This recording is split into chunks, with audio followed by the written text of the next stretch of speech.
Sniedziņš sniga, vējiņš pūta, roķim rokās brīnums pūta.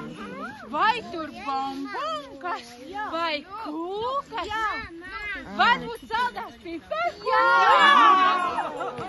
Roķis domīgs iet pa māju, apstājies un piesit kāju, un tad sauca balsī skaļā, brīnum tūta veries vaļā! Bet no tūtas izlec zaķis,